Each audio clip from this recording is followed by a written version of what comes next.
Welcome to Bud Walton Arena in Fayetteville, Arkansas, where tonight the Georgia Lady Bulldogs go for an historic victory as they take on the 23rd ranked Arkansas Razorbacks.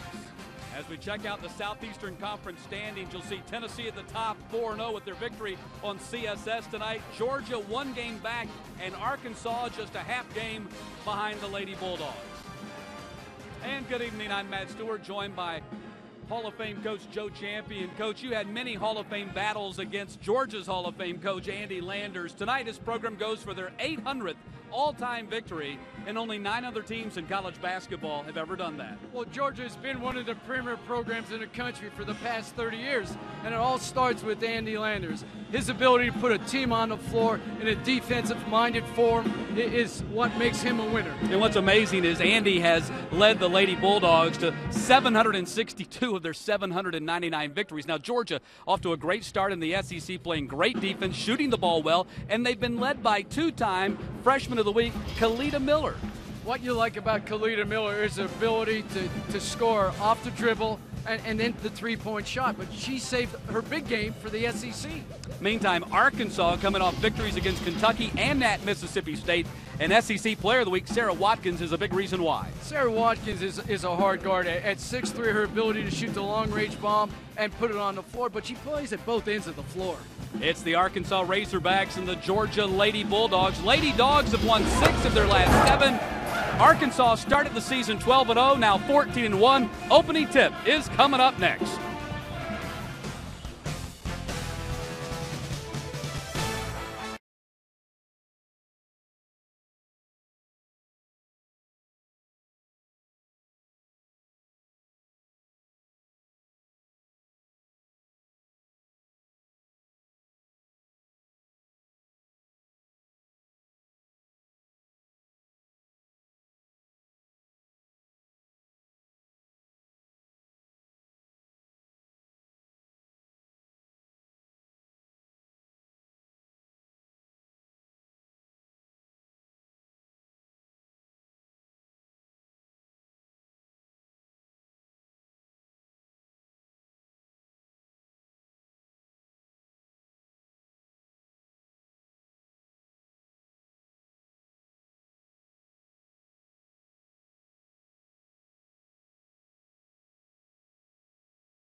Is brought to you by Geico. 15 minutes could save you 15% or more on car insurance. Call Geico at 1-800-947-AUTO. That's 1-800-947-AUTO, or visit geico.com.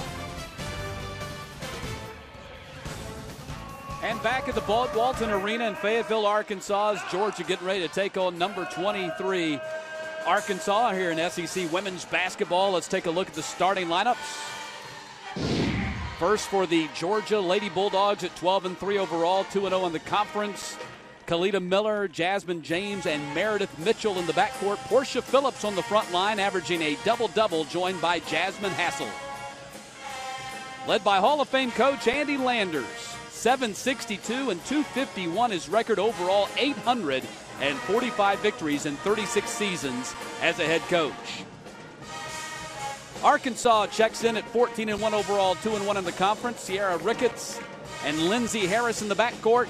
Jamisa Townsend, Quistall Williams on the front line, joined by Sarah Watkins. Razorbacks playing without the injured Ashley Daniels tonight.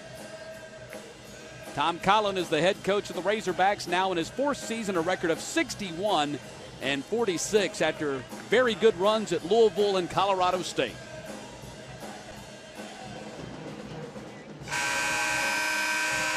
Matt Stewart and Coach Joe Champion. Interesting matchup here. Georgia has owned the all-time series,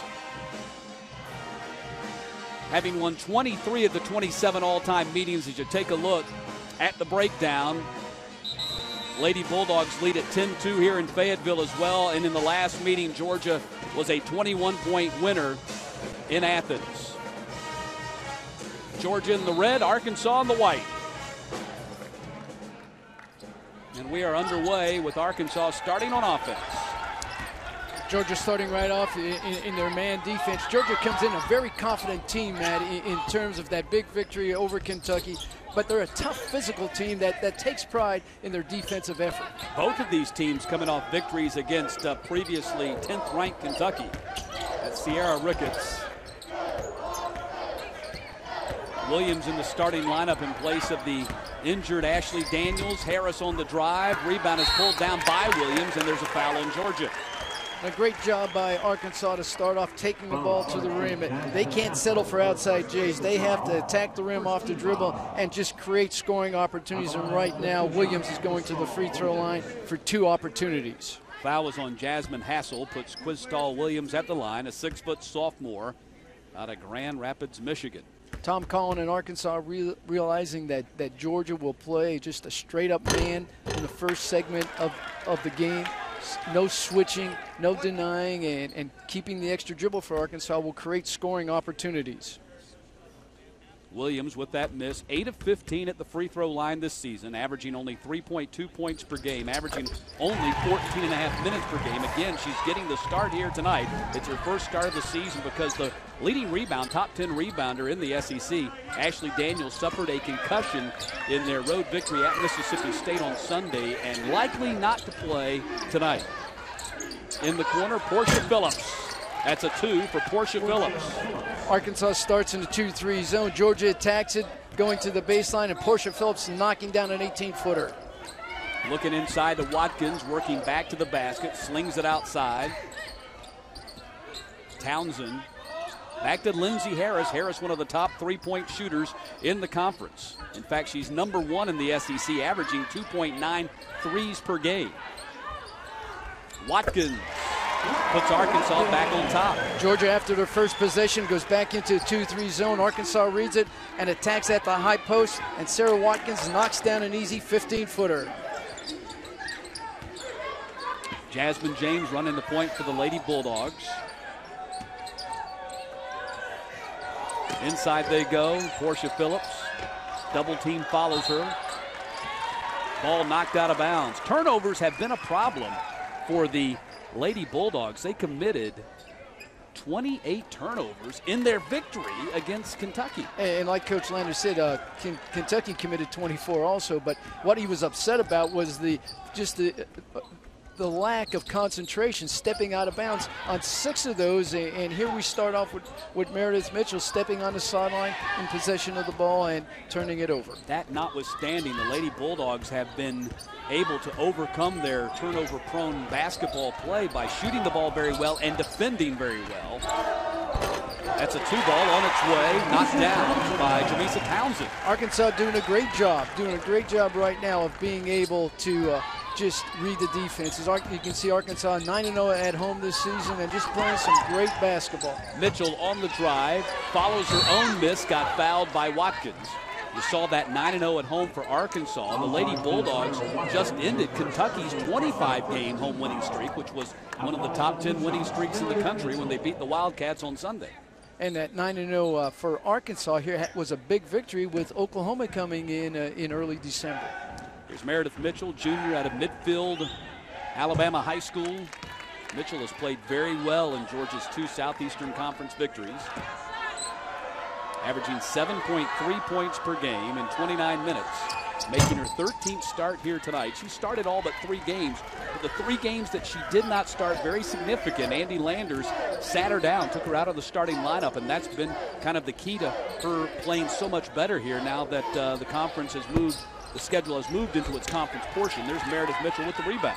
Outlet comes to Miller. Miller behind the back, and contact is going to be called on Harris. Lindsey Harris whistles for the foul. But getting back to Meredith Mitchell, Matt, she's the type of ball player Coach Landers loves because she's that defensive stopper. She's going to take Arkansas's hottest hand and just try to deflate that person from end to end. But right now, Georgia has the ball on the sideline, attacking this 2-3 zone. Arkansas extending zone, looking to trap at the wings. They'll show some traps in certain areas and basically on that baseline. But what Georgia's trying to do is run their offense and get Portia Phillips out on the baseline and have Watkins get away from the basket and defend, and then think they'll have rebounding position. Jasmine James knocks down the 3-pointer. But the Lady Bulldogs back in the league. A point guard that is just so outstanding. You know, you look at the field goals right now, two out of 3 for Georgia and 2 for 4 for Arkansas. So we've warmed up in here, and they've got their shooting hands ready to go tonight. Watkins goes up high to get the loose ball, and the rebound is pulled down by Hassel.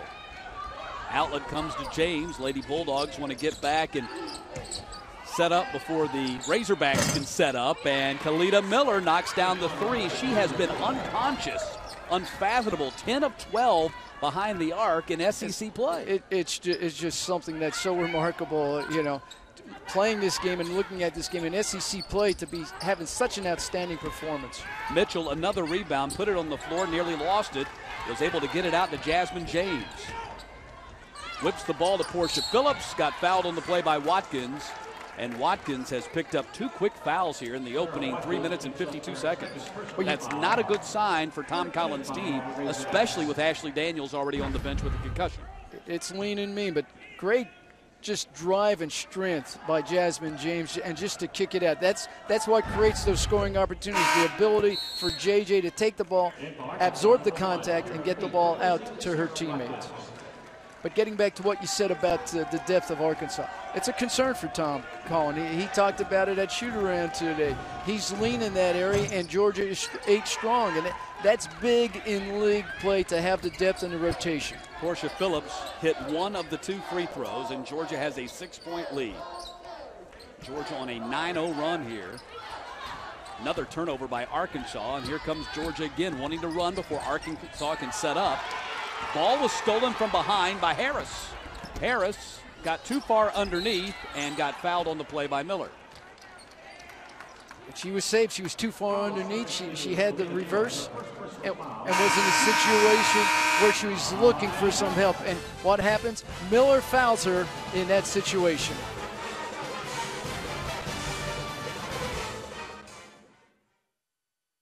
Yo,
Twitter, tweet me at Matt_Stewart CSS. You can also follow the network on Twitter and find us on Facebook.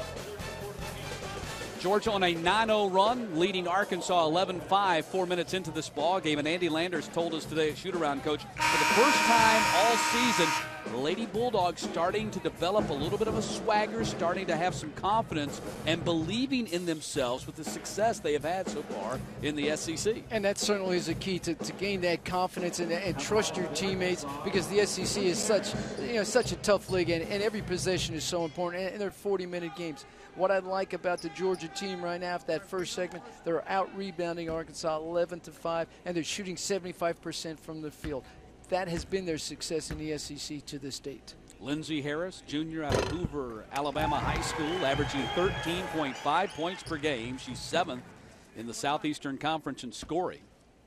Also shooting 71.4% from the line.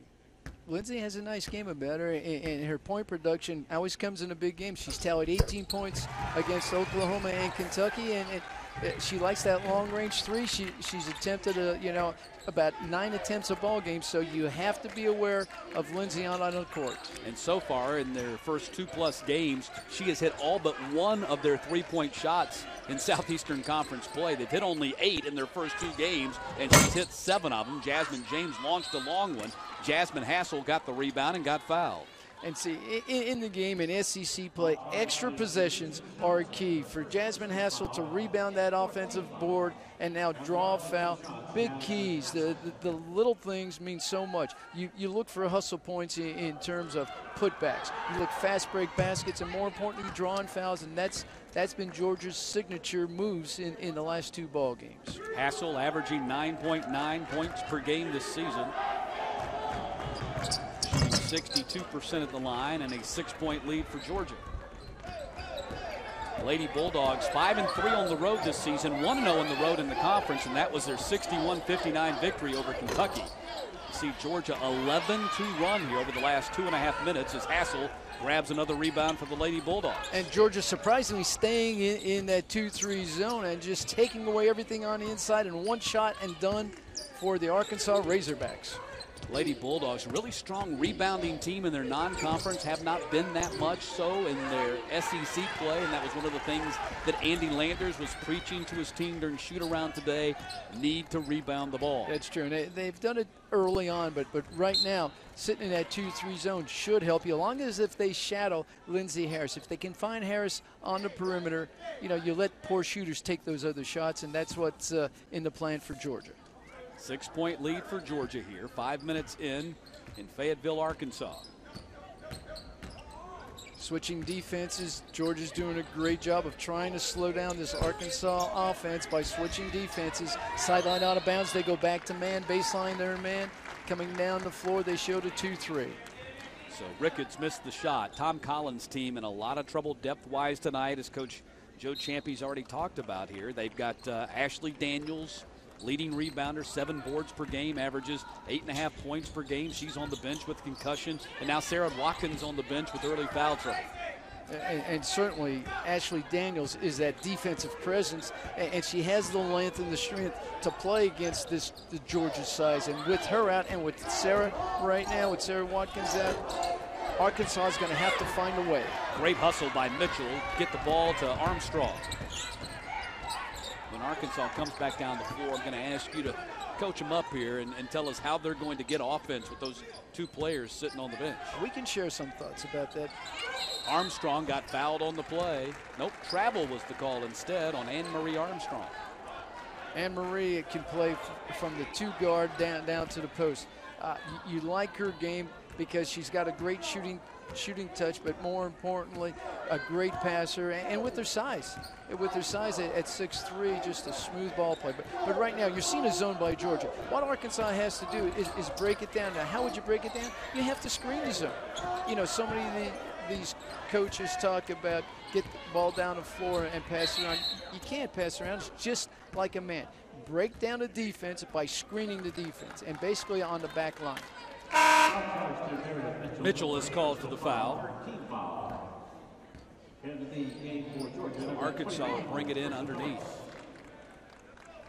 You can almost see kind of a panic for this Arkansas team in their offensive set because they're missing Watkins and they're missing Daniels. And Coach Tom Collins told us today at shoot-around that was going to be a big issue for his team. Well, convincing them that and making them believe that they could win a game with Daniels. Well, yeah, that's true. And here they're saying we're the we're ranked in the top 25. Georgia's not ranked, and we feel like we're the underdogs because of Ashley Daniels being out and with the lack of depth. And right now, they've worked on all their man sets, that being Arkansas, to attack Georgia, and Georgia's sitting in this 2-3. Hassel, the rebound off the peak miss. Mitchell driving. Back to Hassel. Shot was blocked by Ricketts, but Ricketts, I believe, got her with the body. Right there, Coach Landers talked about this being a good passing team. You saw Meredith Mitchell take the ball under control on the baseline, slows down, and hits Hassel coming down. Jasmine rebounds the ball, runs the floor. Great effort for a 6'2 sophomore out of Lebanon, Tennessee. Actually, the foul was called on Ricketts. You know what? You look at Jasmine Hassel, Matt, shooting 62%. You look at Georgia as a team shooting 62%. You look at Arkansas with 66%. There's a lack of, throughout the SEC, the best shooting team in the SEC is only shooting 70% from the free throw line. I don't know what it says, but it's a statement that you're getting that, you're having an opportunity to have that free shot. They're just not knocking them down. Georgia 12-2 run to take a 14-7 lead. 7 minutes in here in Fayetteville, Arkansas. Peak on the drive, and Drought continues. Got her own miss, and the shot was blocked by Portia Phillips. The Lady Bulldogs numbers on the run back to Phillips, and she'll pull it out and had it stolen away. Harris with the swipe. Great hustle by Harris not to give up on the ball. And right now, Arkansas attacking with a high post. They've got Sky Reese in the high post area to draw the defense and hopefully open up some passing lanes and driving lanes for the Razorbacks. Arkansas in the midst of a long scoring drought here in the opening moments of the first half. Miller, that's just her third three-point miss in the last 3 games. You like her shot. She squares up, has her shoulders squared up. Great release on the ball, great follow through, and just she's not supposed to miss though, according to the stats. Statistically, yeah, you're right. Arkansas has missed their last 6 shots. They've gone close to 6 minutes now without scoring a basket. Well, they're settling for just passing the ball on the perimeter, not breaking down the defense by any type of screening, and I really think that's an offensive mistake. You're permitted to screen the zone. Yeah, there's really no offensive threat right now. Now, Ricketts Steinley does penetrate and get the basket. That was a great job by Ricketts to finally take matters into her own hand, but they had absolutely no offensive flow until Ricketts decided to just take the ball to the hoop. And she went amongst the big trees inside. She has to be careful. Phillips pulls down the high lob. They whip it around to James, who's open top of the circle. Harris running for the Razorbacks. Perhaps their best chance. That's a blocking foul on James. Perhaps Arkansas's best chance is to try to get out in transition before Georgia can set up that defense. It will be. It's going to have to be runouts. Long shots, long rebounds. Lindsey Harris does a great job of rebounding the ball and pushing it down the floor and challenging Jasmine James, and draws the foul.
The SEC plays on CSS with a full lineup of live football, basketball, baseball, and more.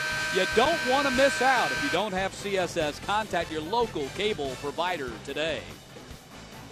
Arkansas just ended a long scoring drought, still in the ball game, trailing Georgia 14-9, close to 9 minutes in. Second time under Tom Collin that Arkansas has gotten off to a great season start. They began this year 12-0 in his first year. They started 15-0. They faded that year, went 2-13 after that 15-0 start. Tom Collin says this situation this year, much different situation, and his team is off to a 2-1 start in the conference. Well, it certainly is different because it's his players now and his system that they're buying into, and they're probably 1 year away from fully feeling the effect of his defensive and offensive schemes. Jasmine James is called for the foul, and that's going to be number 2 on her. Defensively, Georgia will be aggressive and physical, playing the man-for-man on baseline out of bounds and trying to attack the ball handler. Lindsey Harris shot the ball too quick. Well, she had the drive, Matt, but the thing is she couldn't handle the contact, and you're going to have to shoot the ball and score through physical contact against this Georgia defense. Fired the ball up there rather than just lobbing it up there. She might have a shot at getting the points in a trap, and Arkansas produces the turnover on Georgia. And then Georgia gets it right back. Tamika Willis knocked it away. Armstrong for 3. Reads the rebound. She had it stolen away by Tamika Willis, who banks it in. Great hustle by Willis to find the ball on the baseline and just pivot and knock it down. And great save out here on a steal to start that whole offensive scheme. Georgia's number 23, Tamika Willis, a high school classmate of Cam Newton, who this evening announced that he is going to enter the NFL draft. No big surprise there, suppose. Harris on the drive. Shot was blocked by Anne-Marie Armstrong. And Tamika Willis, we were just talking about her, clears it to Ransford. Georgia's length will give Arkansas problems. If they're going to take the ball in soft, they have to break the first line of defense and then take that shot. That is the second time here that Anne-Marie Armstrong has been called for traveling, and Andy Landers stomps about 10 feet out onto the floor. He was so upset. Is Andy from Tennessee? Is that the Tennessee waltz that he was doing out there? Or a little bit more of a stomp? It was more like the Tennessee, the Roan Mountain stomp is what that was. Georgia now with 5 turnovers. Again, an old bugaboo coming back to the Lady Bulldogs. Yeah, but it's very odd that it has not hurt them so far. Well, they're dead ball turnovers, so it's not going to hurt them, but it's going to give Arkansas extra possessions like it was downtown for Crystal Williams to catch it with their back to the basket and kiss it off the board for 2. So Arkansas, despite going close to 6 minutes without scoring, down only 5. Now we have Arkansas and a little bit of a defense that they're trying to junk up a little bit, trying to shadow. How about that backside rebounding by Anne-Marie Armstrong, making up for her 2 turnovers by getting that rebound and the putback? Well, she hopes. As she ran down the floor, she smiled at Coach Landers. Hopefully he'll understand that she's trying to make up for those 2 turnovers. 7-point lead for Georgia. But the reason for the easy rebounding for Anne-Marie Armstrong, Arkansas was in a combination defense and nobody with back responsibility. Nice drive by Peak. Gets her first basket of the ball game. They really like Kiara Peak. In fact, Tom Collins says if you took all the SEC teams and just had an open draft of the teams, first player off of his team that they'd probably take would be Kiara Peak, who's a freshman out of Lowndes, Georgia. You just like her game. She has some size to her at 5'9".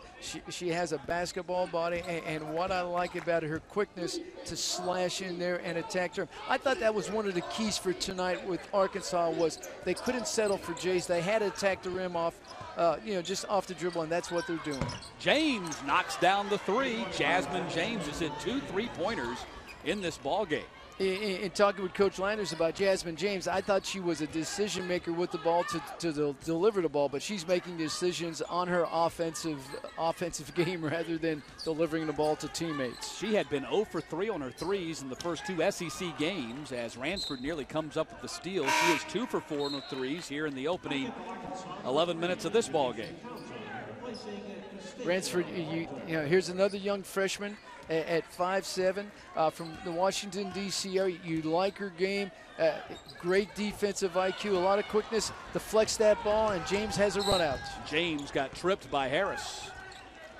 but a good take by James, knowing there was going to be contact to just slow down and draw that foul, and now she goes to the free throw line. And that's going to be foul number 2 on Harris, so some foul trouble creeping up here on Arkansas early in this ball game.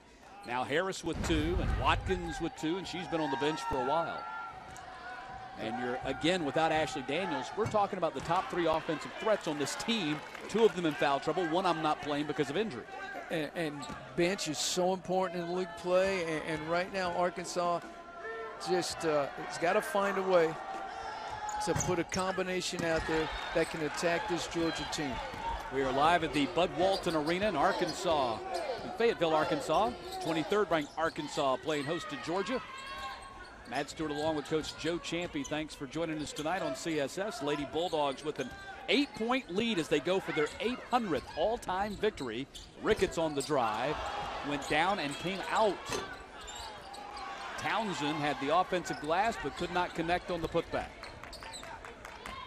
And then you have Jasmine Hassel just doing her job of cleaning the glass and just putting Georgia in a position again with an extra possession to attack this Arkansas zone defense. Hassel already has 5 rebounds tonight. Mitchell didn't get the payoff on the drive. What the Arkansas defense, Matt, is doing right now, it's taking Georgia out of their floor, and they're not attacking the inside, which is playing into Arkansas's hand. If you're not going to attack the post and be in a position where you're going to give up the inside, then Arkansas is going to nullify that, and they're going to be in the ball game. Jasmine James has knocked down 2 trays already tonight. Lady Bulldogs lead by 8.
Atlantic Sun basketball back on CSS tomorrow night, Friday night. Join me along with Coach Sonny Smith live from DeLand, Florida as the Mercer Bears take on the Stetson Hatters. That's tomorrow night, 7 o'clock Eastern, right here on CSS.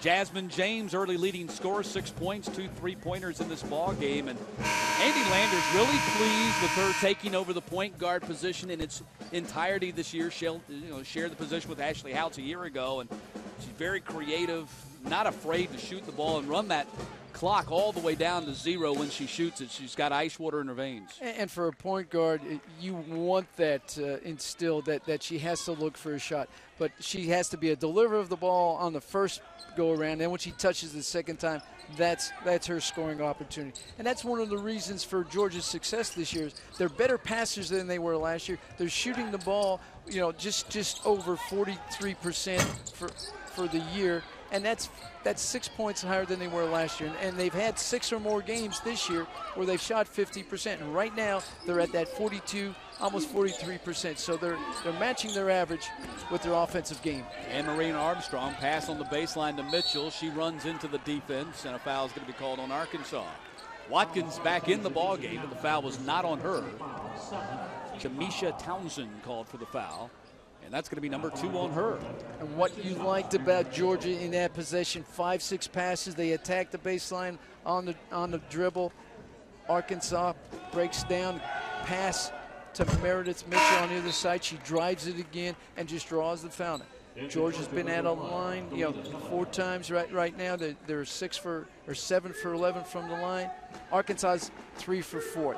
Arkansas's got to find a way to get to the foul line, to get extra possessions, to find points. They just have to get into rhythm right now. And I would like to see Sarah touch that ball as many times as possible in this last 6.5 minutes. Georgia's lead is 10, and their wish is granted as Watkins gets the ball right away. Last touch by Georgia. The one thing I want to see from Arkansas's offense, that it doesn't affect their defense now. Their body language is they're just forcing everything offensively. They've got to settle down, but they have to be hard-nosed at the defensive end. Saw Portia Phillips check back into the ball game with Georgia. As you take a look at our stat track, Georgia with the 10-point lead, leading in field goal shooting. Arkansas fewer turnovers. On the drive, Mitchell missed the layup. That's the second time she's missed a layup in this ballgame. Just went a little too fast for her own ability. Had the size, slowed down, did the stop and go dribble, but lost sight of the basket, got too far under and just threw the ball up. So Georgia now with 6 turnovers in this ballgame. And a quick shot like that is also considered a turnover. You take a quick shot without any board coverage, you don't give your team an opportunity to secure the ball. Outlet to Miller, Kalita Miller.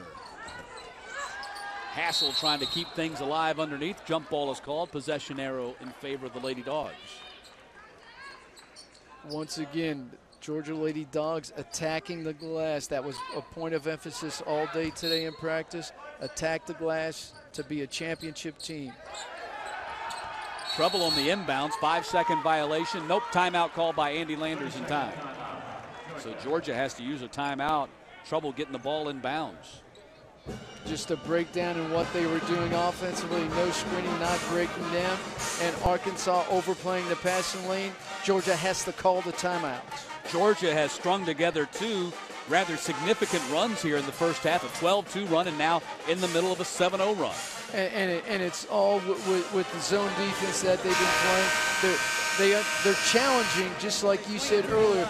Lindsay Harris is their only outside shooter, so they're saying, hey, take that outside shot. We're going to give you one and done, and they've had some runouts on that also. Coming up at halftime, we'll take a look around the Southeastern Conference, SEC Women's Basketball Weekly Honors, news and notes, first half highlights and stats, and we'll update you on the Southeastern Conference scoreboard as the Lady Vols posted another big victory tonight here on CSS, routed Florida. And 3 of their 4 victories so far have been by huge margins. Well, they certainly have. Tennessee has the depth. They have that defensive IQ that they're going to attack you every possession. And basically, they've been owning the glass. But what makes them so much better this year is the freshman Megan Simmons that makes them creative offensively and unpredictable in their offensive schemes. Portia Phillips in the paint. Mitchell ends up with it, but stepped on the baseline. Sarah Watkins coming to another block party. She had 6 against Kentucky. Takes a chance there. Smart play, goes vertical and smacks that ball down gently. And now they possess it. They get an extra possession with Mitchell going out of bounds. Watkins already has 31 blocks this season after 40 as a freshman. Well on her way to breaking the sophomore block record at Arkansas of 53. She's on pace to do that. Peak stops in front of Hassel. And Hassel then ends up with the rebound. Once again, Arkansas attacking attacking the zone off the dribble, but dribbling right into the second line of the defense. And the size of Georgia's back line will alter your shot. They have to stop as soon as they take that one dribble and then knock it down. Great pass by Miller there. Says fine Meredith Mitchell on the backside with the lob and knocks it down for 2. Mitchell now has 6 points in this ball game. Watkins kick out, Harris, and there's the 3 ball. And Lindsey Harris, that's what she does best, and she's shooting over 36% from behind the arc, number 5 in the conference, knocks down her first 3 of the game. And Matt, seeing her with her feet set and squared up, that's how Arkansas has to attack, from the inside out. Get that ball inside to Watkins and then let her kick it out or take it to the rim on her own. Jasmine James airballed it this time. That's 2 consecutive misses for James after she started by hitting 2 of her first 4 3-pointers. Now there's a great pass right down the line for Meredith Mitchell. She just finds a way, and then Watkins kicks it out to Lindsey Harris for an easy 3. It's just all about balance and being in rhythm, and Lindsey Harris, great 3-point shooter, was in rhythm. Ricketts. 3 ball from Ricketts. She's not a great 3-point shooter. In fact, that's just her 5th 3-pointer of the season. But she gives Arkansas a glimmer of hope here as they pulled it within 6. But Sierra has some game now. She had 21 points in the big win over Oklahoma, and she says, Lindsey Harris, if you can knock one down, I'm joining the party.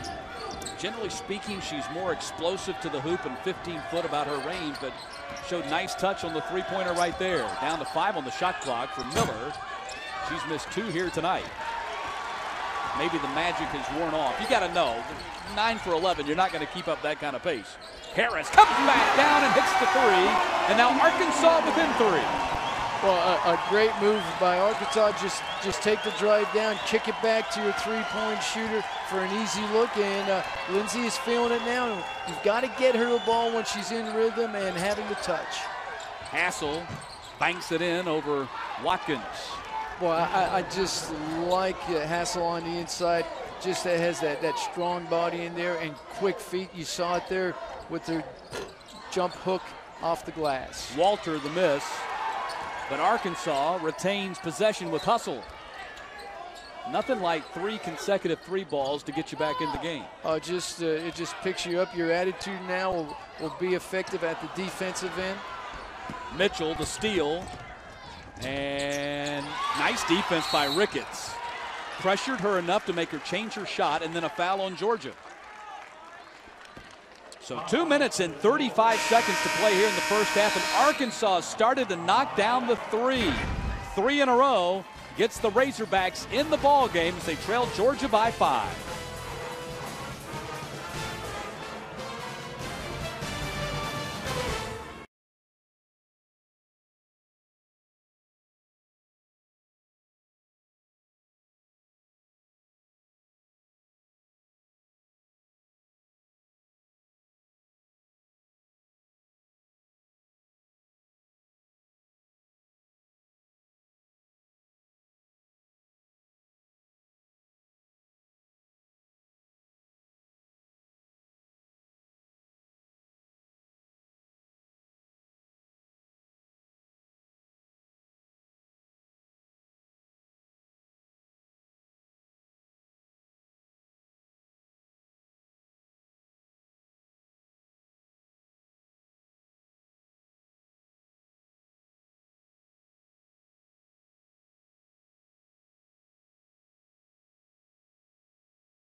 Tune into Sports Night weeknights at 6 Eastern, replays at 11. For extensive college basketball coverage, tune in tonight after tonight's ball game. We'll have our college basketball expert Brian Oliver in studio. And then on Friday night at 6, Bob Neal visits with Emmett Smith. Sports Night weeknights at 6 Eastern, 5 Central on CSS. Apparently it's cold here at the Bud Walton Arena. They must be sitting near an open door or something. It is rather chilly here in Fayetteville, Arkansas. When my flight landed last night, I thought someone had left the freezer door open or something. 15 degrees on my dashboard thermometer. Oh, it was 10 this morning. You must have had a foreign car at 15. It's cold all around the Southeast. Georgia leading Arkansas 27-22. Arkansas has fashioned a 9-2 run here over the last minute and a half. Arkansas showing some patience with their attack against the zone defense. Still have a high post presence where she'll be screening and just trying to break down Georgia's defense. Ricketts off back iron. But Matt, my concern about putting Williams in the high post, if she's going to stay in the high post and not shoot, she's got to find a way to get to the board to help them bound the ball because Georgia just has too much size. Arkansas going to a man defense. Now Georgia finds a way to get a shot for its shooters. Mitchell kept it alive underneath. Gets it back again with the second effort. Fouled on the play. And she'll go to the line for a chance at a three-point play. And what you like about Georgia now, they're just pounding the boards. The offensive end, extra possession. There's Meredith with some hustle. It goes to the opposite side. It's deflected and right back in her hands. And she's saying, about time. Mitchell fails on the three-point play, but she's got 8 here tonight and the leading scorer for the Lady Dogs. And she's been pounding the boards also. Shot blocked by Tamika Willis, out of bounds on Georgia. Kiera Peak, the freshman out of Lowndes, Georgia, averaging 9.3 points per game for the Razorbacks. Had a career best 16 against UT Arlington. Earlier in the non-conference schedule for the Razorbacks as they went 12-0 in non-conference play. Georgia plays the baseline out of bounds, man for man, and then settles back into the 3-2 zone after the first pass. Williams, nice ball movement, but she could not get the shot to fall in the lane. Ahead it comes to Mitchell. Mitchell averaging 12.5 points per game in SEC play, up from her 7+ per game from the non-conference schedule.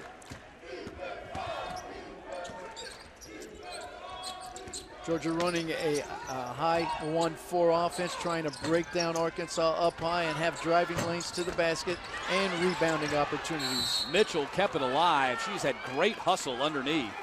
Even for the balls that she does not get to, she keeps the ball in play for her teammates. That's hard, and she, to me, she's a blue-collar type ball player, and Coach Landers sat her for 3 games, but she's a Coach Landers type ball player because she just competes every position. She defends with that effort and that grit all the time. And then offensively, she wants to share the ball. She looks for her teammates first. And one thing I'm seeing about this Georgia team this year, Matt, is the fact that they're a much better passing team than they were in years past.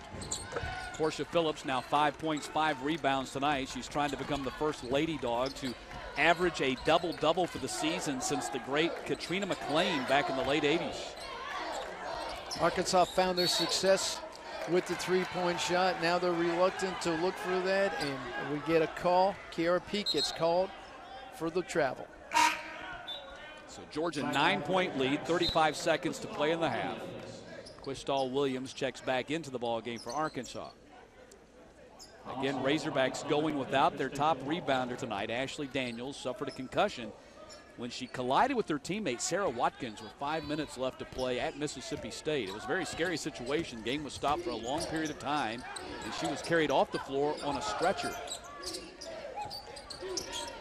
Difference of 5 in the game clock, shot clock. Willis missed the hook. Kept alive by Jasmine James. But actually, that's Ransford, and she got fouled by Walter. That's a great job of hustle there by Ranika Ransford, the freshman out of Washington. Ranika finds a way to keep the ball alive, doesn't get called for the travel, comes back up, and just gets a hustle point right there. There's the miss, Ball goes to the floor. Renika keeps her balance and then draws the foul.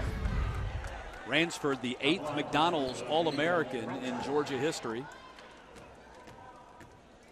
Shooting 76.9 from the free throw line. Out of Woodson High School in the D.C. area. 4.5 points per game, averaging about 16 minutes per contest as Watkins checks back in for Arkansas. Arkansas going with an offensive team for the last 17 seconds. Looking for a run out after the shot by Ransford. 10-point lead for the Lady Dogs in the closing 15 seconds.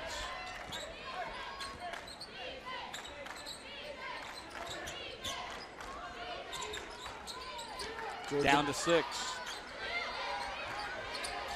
Delgado with 2. Good defense by Georgia in the last 17 seconds, limiting Arkansas to probably the shot that they did not want. Andy Landers and the Lady Bulldogs head to the locker room looking for all-time win number 800, and they're 20 minutes away and leading Arkansas by 10 here at halftime.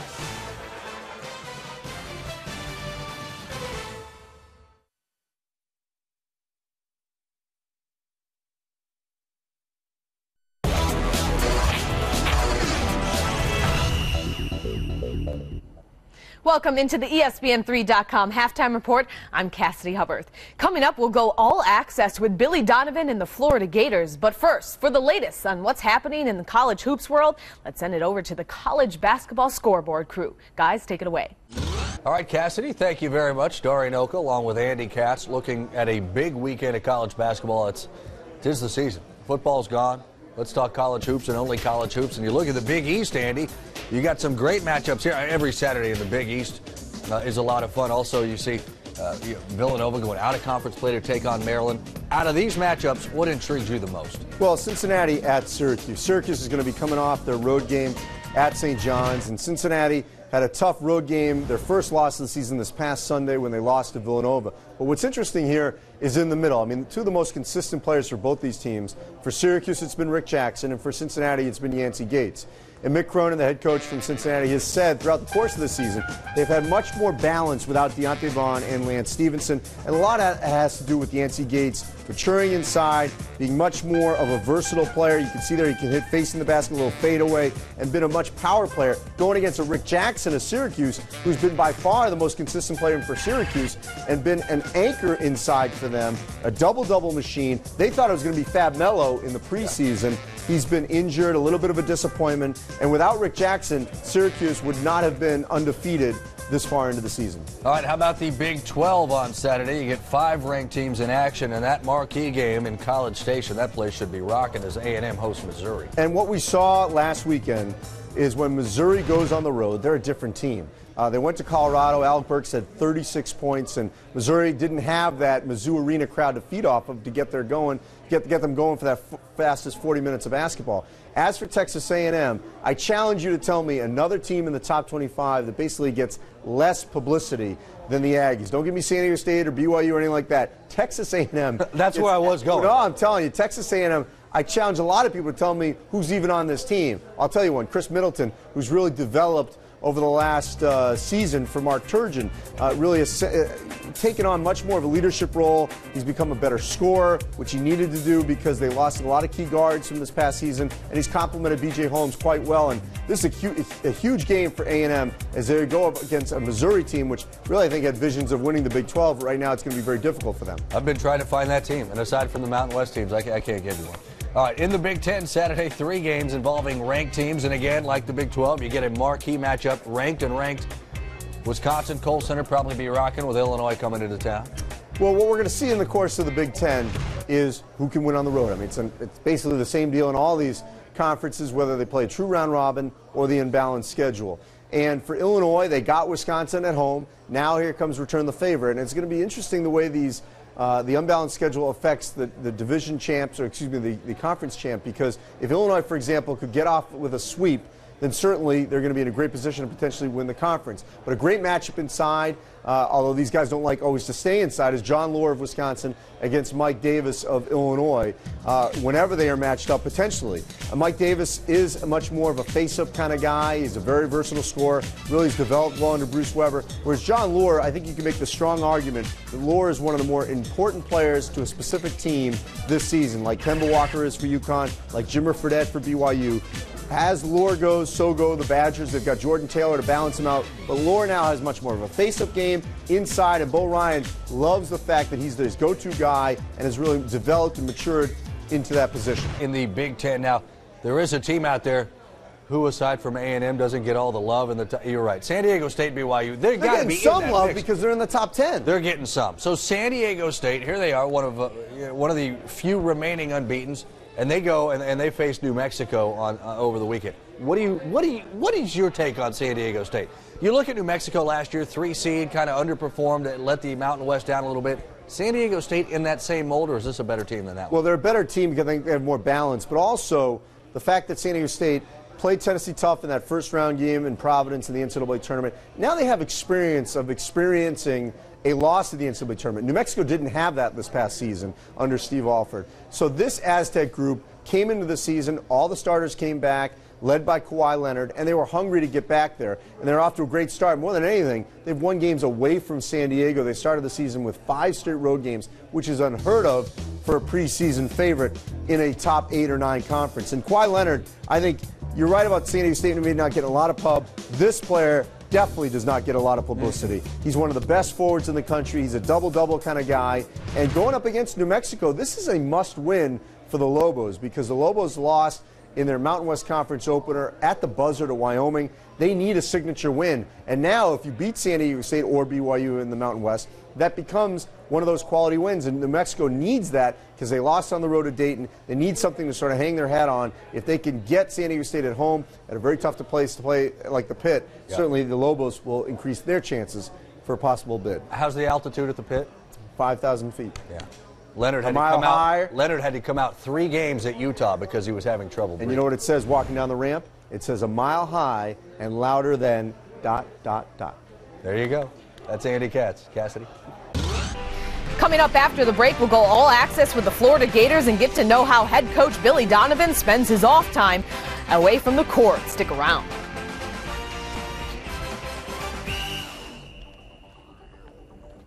Hey, Greenie, you know my favorite weekend of the year is back? I know, Golick. Dick's Sporting Goods presents ESPN The Weekend, the ultimate sports fan getaway at the Walt Disney World Resort in Florida.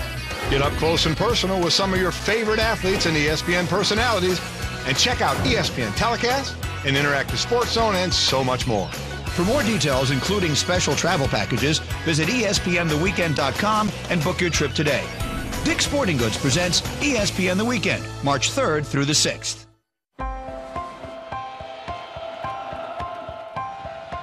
What makes a house a home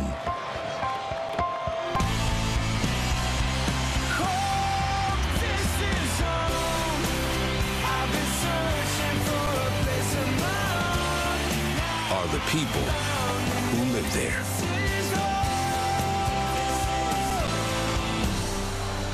ESPN, the home court of college hoops. Welcome back. The Florida Gators were picked to win the stacked SEC East in the preseason. And after finishing 4th in division last season with a conference record of 9-7, head coach Billy Donovan has focused on managing his team's expectations.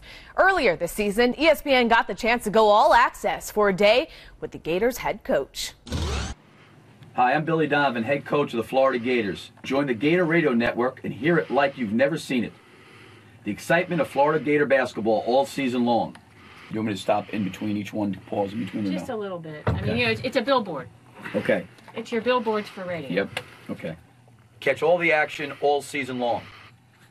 Hi, I'm Gator coach Billy Donovan. Keep up with the Gators on the all-new Country 103.7, The Gator. Now let's go back to the show. Here's Mick Hubert. Good. You're done. Wow. Yeah. Thanks. Okay. Thank you. That was it? That was it? That was good. Thanks, guys. Well, Billy, I noticed your hair is getting a little long. Yeah. You've always kept it a little shaggy, so what are you going to do about that? We're going to go to this guy, Athletic Cuts. Okay. Chip, great guy. He cuts Spurrier's hair, cuts Irvin's hair, he's cut my hair, Lon Kruger's hair. I've been coming to him since I've been here, since 15 years of coming in to get my hair cut.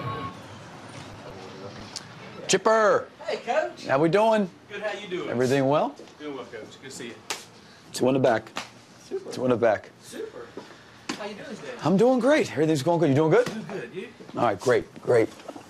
Andy, one of the great sculptors of all time here. Oh, Coach. Great. Hey, by the way, can Andy get in the chair after? He may need Andy's in the chair. Who's Andy? Yeah, and right over here. But I just got one. He said he just got a haircut. Andy. I'll take good care of you now. Now, there isn't much to do here, is it? I just kind of let Chip do his thing there, and he tells me, you know what, I kind of like the way it looks, I don't like the way it looks, and then we kind of go with what he says. Now, how often have you ever had Billy in one chair, Urban in the other? Never. Never. You might have been here with Spur before. Spur, yeah. Cross passes Spur. Yeah, Spur and him at the same time. Really? Now, when you trim Spurrier, do you have to have the visor on and work around the visor? Actually, he loved, let's take it off. He used to let me take it off. It's a visor. Great player. So who else we got up here? On the wall, Bobby Let's Stoops. come through here. Bob Stoops? Coach Stoops, I'm sorry. Okay. He always calls everybody by coach. Never, Yeah, always everything's coach with him. Okay. Not Bobby. You call him Bobby. Yeah, he won't do it. Now, what about the players? Do the players come here, the current players? We see players from time to time. I usually don't talk about current players too much, though. They quit coming see me. Billy, you don't try to steer them over here? Like sometimes a freshman will say to me, Coach, I need to get a haircut. Is there somewhere I should go? And I'm, tell them to come over here. Okay. All right, Chipper. I gotta ask you anything. Can I give you bucks? No, we're sure? Okay. See you. You be good. All right. See you later. Have a good week. Okay, bye-bye. See you. Hello, how are you? Good to see you. All right, here we go. Well, Billy, it's been a couple of years now, even since you took the Orlando job, went back to Florida. How long ago does that even feel? It seems a while ago, Andy, just because, I knew that being back here in Florida, we were going to have to start over. And I think a lot's happened and lots changed, in our program, trying to get back to that point we were at. But I think I've moved on. I think certainly Orlando's done great. They've moved on. And it does definitely seem like it was definitely a while ago for me. And, I think even the 2 national championships, although there's a lot of memories of those things, it was great. It's been 2 or 3 years, and they'll never leave you. And they're always fresh in your mind. But at the same point, I think time keeps on moving. And, you just got to keep moving forward. So when you saw Tom Izzo going through that this summer, and that crazy weekend he had, where he was debating something very similar. I mean, he built Michigan State into a national champion. You've done that at Florida. Both programs, you could argue, even though they won it in '79, but are relative newcomers in the last decade to being title contenders. I mean, how much did you relate to what he was going through during that weekend? I think Tom's had some other opportunities like that he's probably had to think about. The one thing that I thought Tom did a great job on, certainly I think the media and people and fans want immediate answers as soon as possible, and they want it to be over with. And the one thing I thought that Tom did, in really thinking about the decision, was he took his time, and a lot of people thought maybe unrealistically it got dragged on for so long. But when you're talking about making a decision of that magnitude, and I think we all understand as coaches, there is a culture and an environment that when there is a coaching change, a lot of times in those coaching changes, they have to happen so quickly. And I respected the fact that Tom said, you know what, no, I'm going to take my time. I'm going to walk through this. I'm really going to think about this. And however long it takes for me to get to the point where I'm at peace with whatever decision I make, I'm going to do that. And I'm sure trying to figure out LeBron's situation had a lot to do with that as well. When he made the decision, when you've invested, 14 years of your life at a place, and you've given your heart and soul to it, and you're rooted in the community, and you're rooted there in your program. And that was the one thing I think even for me is, when you're at a place for 11 years and you've given your heart and soul, and you really have been overwhelmed with the process of getting to that point. You know, sometimes those decisions just don't happen in a 36-hour period. And you know, I think the thing I respected that Tom did was Tom wanted his own pace and really probably took the adequate enough time for him to make the best possible decision for himself. And but I could definitely understand everything he was going through. That's a wrap on the ESPN3.com halftime report. I'm Cassidy Hubbard. Enjoy the second half.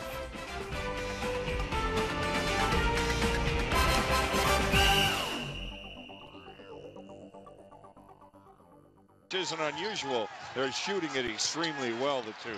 Down the lane goes Reddick, left it up there with the left.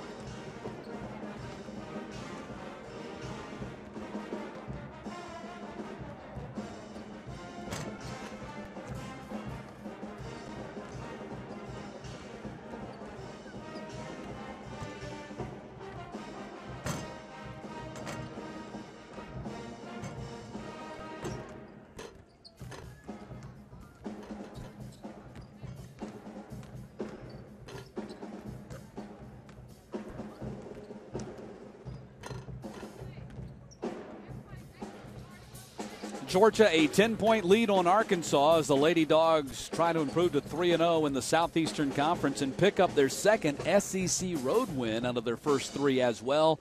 Leading scorers tonight, Lady Bulldogs, Meredith Mitchell, well on her way to another double-double with a strong first half, 8 points, 9 rebounds. Lindsey Harris, 8 points, knocking down 2 of the Razorbacks' 3 three-pointers in that first half. Sarah Watkins, who we talked about off the top, 2 points. Of course, her foul troubles had a lot to do with that. It certainly does. She only plays 9 minutes in the first half. Offensively, doesn't have enough touches. And at the defensive end, playing against the size of Georgia, a concern. And early, she gets into foul trouble. Now she's got to find a way to be strong, especially this first segment. The first 4 minutes, Arkansas has got to find a way to have some energy at both ends of the floor. And Kalita Miller was averaging 19.5 points per game in Georgia's first 2 SEC contests, has only 3 here in the first half. Well, let's not forget she's only a freshman, and expectations are very high after 2 straight ball games where she's shooting some phenomenal numbers. Right now, she just has to get back in here and just play the game and have some fun. Arkansas starts on offense. They are down 10. They do have Watkins back out on the floor. Georgia starts out in a 1-3-1 zone, trying to trap the wings, just put some pressure on the wings, and just be effective with forcing them to take outside shots. Harris, rebound, ends up in the hands of Miller. She's out on a break with James on her flank and dishing off, and James. Good look and good touch by Miller, just to slow down her dribble, draw the defense, and then just put her teammate in a position to knock it down. Georgia versus Arkansas, the Bud Walton Arena in Fayetteville, Arkansas. Watkins just got fouled on that shot. She'll go to the line for a chance at the three-pointer. Matt Stewart, Coach Joe Champy with us, with you, and thanks for joining us. To the Matt and Joe show right now, excuse me, but Sarah Watkins, that's what you needed, Matt, in terms of coming to play, coming out of the second half, catching that ball on the inside, absorbing the contact and knocking it down. Has to give this team some energy. Now, Arkansas in just a little bit of a 2-2-1 press, coming down the floor, trying to slow down Georgia and just force their offense just to be a little bit in disarray. Hassel working against Watkins, missed the left-hander. Portia Phillips draws the contact, and she'll go to the line. But once again, there's the key, those second chance points. How many second chance points are you going to secure as a team, or how many are you going to give up? Right now in the first half, Georgia was plus 14 in second chance points. Quistall Williams picks up her 3rd foul. Portia Phillips is top 10 in 4 different SEC categories. Number 2 in rebounding, number 7 in offensive rebounds, number 5 in block shots, and 10th in minutes. And shooting 83% from the free throw line, and goes 50% on that turn. Well, Andy Landers said that Portia was not happy with her number of turnovers and her poor field goal shooting a year ago, and basically has improved both of those by slowing down and not rushing things.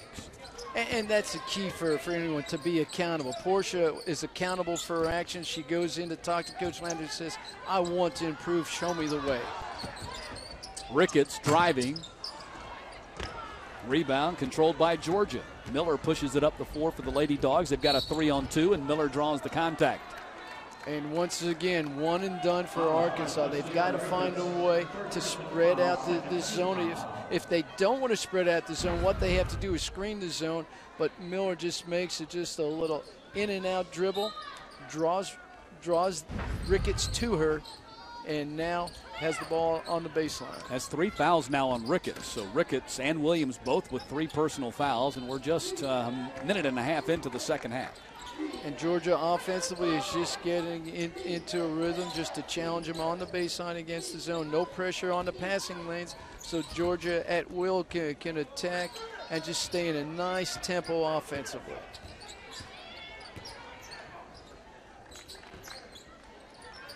James hit 2 early threes, but nothing since. Ricketts slings it back. Williams. Harris had a nice look at the basket, and when she gets that kind of a look at the basket, she's going to knock it down. 3 3-pointers for Lindsey Harris in this game. Once again, when she gets that kick-out pass from the inside, her shoulders are square, her feet are square, and outstanding 3-point shooter. She's now the top scorer in this ball game for either ball club. She has 11. And she's a big reason why Arkansas is still in this game. Certainly is. Mitchell on the drive, takes it all the way and gets contact. She'll go to the line. And once again, Sarah Watkins understanding the game rather than trying to block the shot, take the charge. So, Coach, with the foul here. Well, with Daniels on the kick out right there, what we're seeing right now, just always looking for Lindsey Harris. Lindsey Harris will catch it on the kick out from Williams and knocks it down. Now at the other end of the floor, you find a way for Meredith just to attack the rim and draw the foul. Well, Coach, I was going to ask you, Watkins has 3 fouls. And Williams has 3 fouls. Ricketts has 3 fouls. You're Tom Collin. How are you going to manage the situation here with 17 and a half minutes to play? Well, you don't have any other choice. You have to sit them down and say, hey, no more blocking shots. The blocking party is over with. You've got to take the charges, and you just got to play basic basketball. Nice moves by Watkins in the paint to get Hassel in the air and draw the foul on Hassel. That's number 2 on her.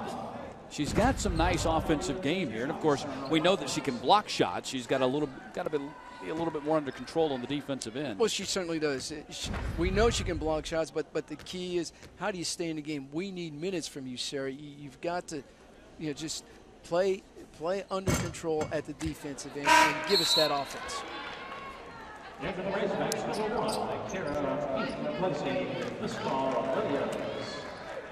Watkins is out of Germantown, Tennessee, as Peak checks into the ball game. They get Ricketts off. Actually, they got Williams off the floor.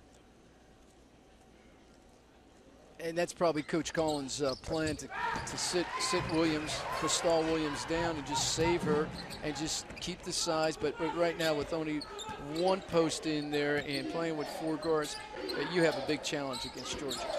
Arkansas is down only 6. Their 3-point shooting here, mainly from Lindsey Harris, has kept them in. That's the 3rd 3-pointer for Jasmine James tonight. Now she has 11. And I really think the game plan by Arkansas is to let Jasmine James look for that 3 on the outside. I think they're more concerned about her ability to drive and take care of the post.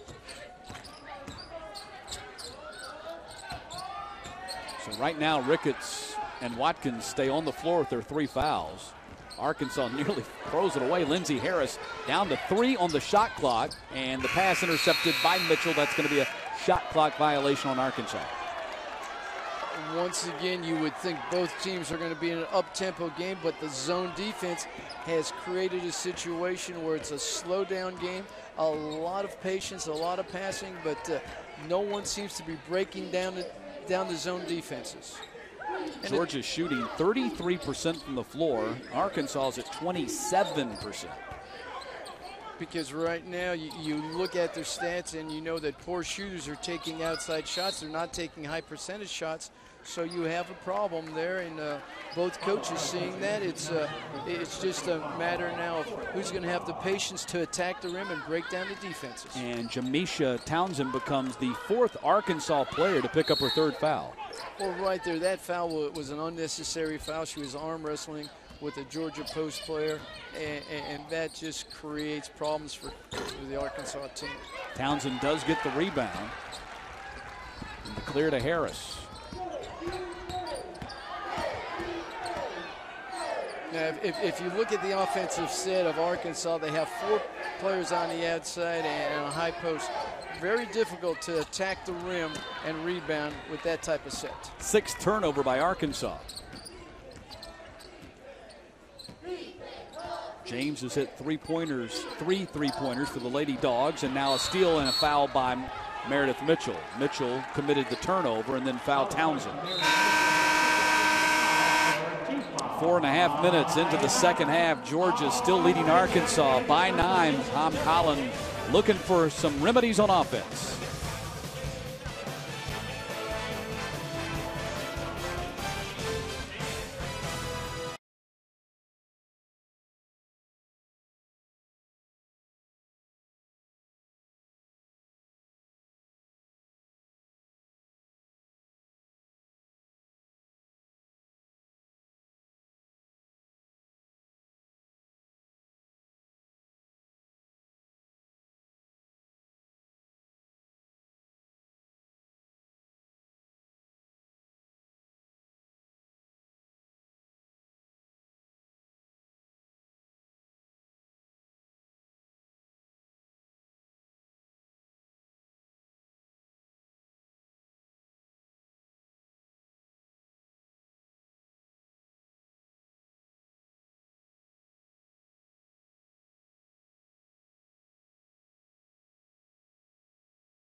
_Stewart CSS. You can also follow the network on Twitter and find CSS on Facebook. Razorback fans dancing tonight, not because the team is playing that well, but they are off to a good start this season. Their current number 20 AP ranking matches the highest under Collin from his first season.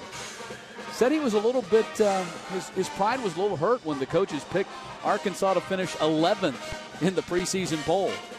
Well, anything to use for motivation, and right there, he was a little PO'd on that. But from the standpoint, if you have your coaches saying that to you, I would reevaluate where you're going with the team this year. But they're a young ball club. They've got to find a way to be effective at the defensive end. And the long bomb by Lindsey Harris, I don't know if it could be the answer all night long. They've got to have an inside game at some point. Well, Harris has hit 4 3-pointers tonight. She has 14 points, and she leads all scorers this evening. It has been their offense, and it's the reason why Arkansas is still in the game. Shooting 50% behind the line, 5 for 10. Meantime, they're 6 for 28 on their twos. And really, this zone defense, Matt, is taking Georgia out of their game. They like to play an up-tempo game. They like to play quick, and they're just settling down and putting themselves in a position where they're playing a slow tempo, and that's not their makeup. Bad news for the Razorbacks as Harris picks up her 3rd foul. Now 5 Arkansas players with 3 fouls.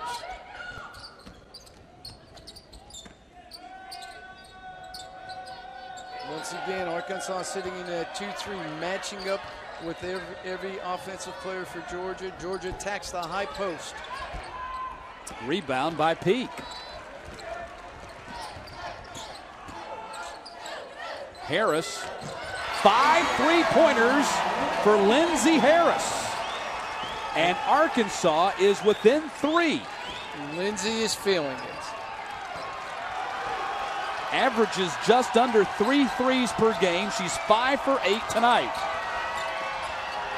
And Ricketts comes up with the steal, ends up in Harris's hands. Well, great defensive play by Sarah Watkins to take away the drive, and then the deflection of the pass, and Arkansas secures the ball. 10-0 run here for Arkansas. Peak, 1-point game. And this is as close as Arkansas has been since the opening minutes of the contest. And this is the energy we were talking about. Arkansas finding a way just to get back in this game with high energy. And Mitchell answers, as Mitchell now has 10 points tonight, knocking down a 2. Well, great delivery by Jasmine James to set up pass fake and then get that ball to Mitchell on the baseline. Game time. 6 3-pointers for Lindsey Harris. Does anyone know that number 33 has a hot hand on that Georgia defense? 20 points for Harris. She has half of Arkansas's offensive output tonight.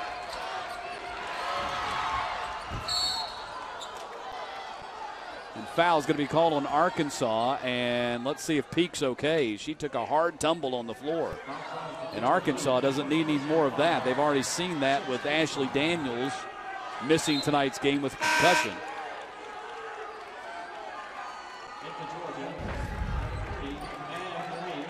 Everybody going for the loose ball, and Peak.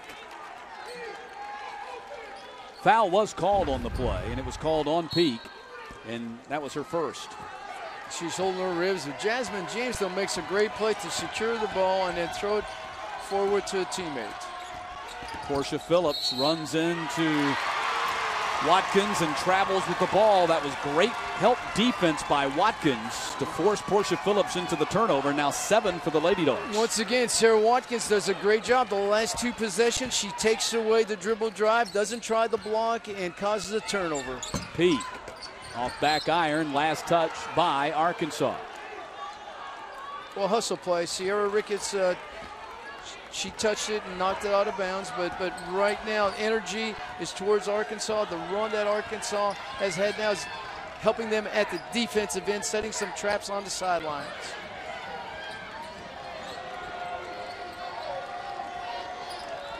Now Georgia looking for entry from the perimeter. 7 on the shot clock. 5 on the clock. James with 1. Rebound, Portia Phillips fouled on the putback. And that's exactly what Andy Landers was talking about in shoot-around. Jasmine James is so cool under pressure. When other players would panic, standing 40 feet from the hoop back to the basket in 3 seconds on the shot clock, she wiggles free of the defense and gets a shot off. We both sat there in amazement when he talked about that situation. Meantime, Sarah Watkins was called for this foul, and she's got 4, and she will come out. Quistal Williams checks in for Arkansas. And Sarah does a great job. It's so important on defensive end. She was a great presence. She stopped the dribble drive, created turnovers, and right now she has to calm down, forget about that 4th foul, and get herself in the game mentally to help this Arkansas team. Portia Phillips puts Georgia on top by 1. Once again, second chance points.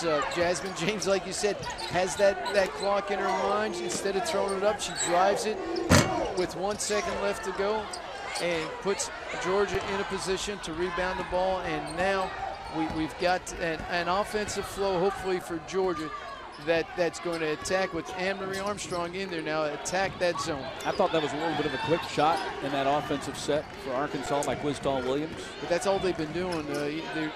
That could be a good thing or a bad thing, but like you said, a quick shot is like a turnover. Miller. Kalita Miller having a tough game, but Portia Phillips, the offensive glass, missed the putback, and Ricketts comes away with it for Arkansas. Harris trying to shake free of Armstrong, and does. On its way, another 3-pointer! Arkansas in the lead because of Lindsey Harris. 7 threes tonight. Bud Walton Arena is on fire. She has 23 of their 43.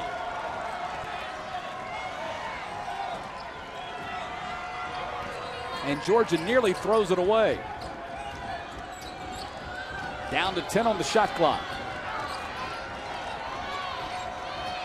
Georgia, without having any presence in the high post, is creating problems for an offensive flow. They've got to find a way to get aligned and just attack. Instead of going side to side, they've got to attack the baseline and the wings. Kalita Miller is now 1 for 6 on her three-pointers. She was 9 for 11 over her last 2 games. So, as they like to say, things do even out. Foul is called on Arkansas. And with 10 minutes and 26 seconds to play, Lindsey Harris has not only kept Arkansas in the game, she has shot them into the lead.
Lindsey Harris, 23 points tonight, season high there. 7 3-pointers, another season high.